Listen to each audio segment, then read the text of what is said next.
The Aquarian Gospel of Jesus the Christ. Chapter 9. Salome's Lessons. The Man and the Woman. Philosophy of Human Moods. The Triune God. The Septonate. The God Taio. Salome taught the lesson of the day. She said, "All times are not alike. Today the words of man may have the greatest power. Tomorrow woman teaches best. In all the ways of life, the man and woman should walk hand in hand. The one without the other is but half. Each has a work to do, but all things teach. Each has a time and a season for its own. The sun, the moon have lessons of their own for men, but each one teaches at the appointed time. The lessons of the sun fall down on human hearts like weathered leaves upon a stream, if given in the season of the moon, and so with lessons of the moon in all the stars. Today one walks in gloom, downhearted and oppressed. Tomorrow that same one is filled with joy. Today the heavens seem full of blessedness and hope. Tomorrow hope has fled, and every plan and purpose comes to naught. Today one wants to curse the very ground on which he treads. Tomorrow he is full of love and praise. Today one hates and scorns and envies and is jealous of the child he loves. Tomorrow he has risen above his carnal self and breathes forth gladness and goodwill. 1,000 times men wonder why these heights and depths, these light hearts and these sad, are found in every life. They do not know that there are teachers everywhere, each busy with a God-appointed task, and driving home to human hearts the truth. But this is true, and everyone receives the lessons that he needs. And Mary said, "Today I am in exaltation great.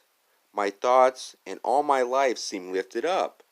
Why am I thus inspired?" Salome replied, "This is a day of exaltation, day of worship and of praise, a day when, in a measure, we may comprehend our Father God. Then let us study God, the One, the Three, the Seven.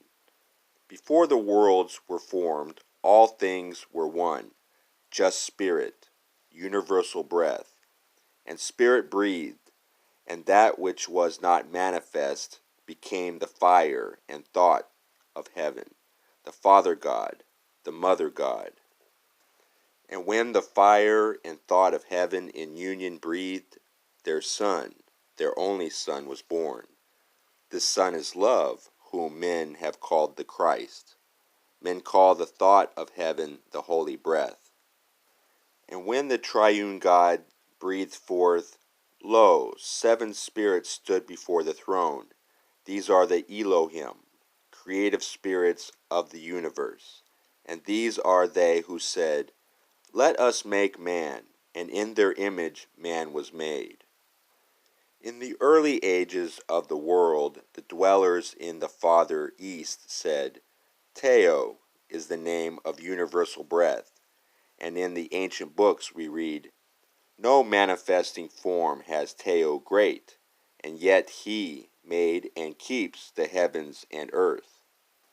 No passion has our Teo great, and yet he causes sun and moon and all the stars to rise and set.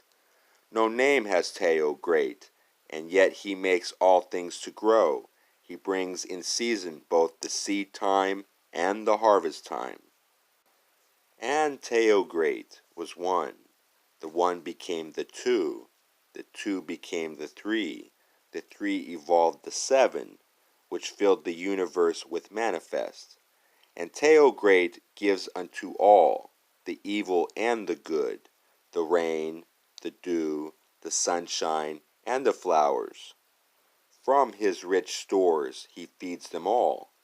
And in the same old book we read of man. He has a spirit knit to Tao Great, a soul which lives within the 7 breaths of Tao Great, a body of desires that spring up from the soil of flesh. Now, spirit loves the pure, the good, the true.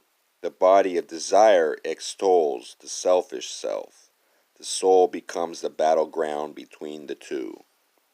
And blessed is the man whose spirit is triumphant, and whose lower self is purified, whose soul is cleansed, becoming fit to be the council chamber of the manifest of Tao Great. Thus closed the lesson of Salome.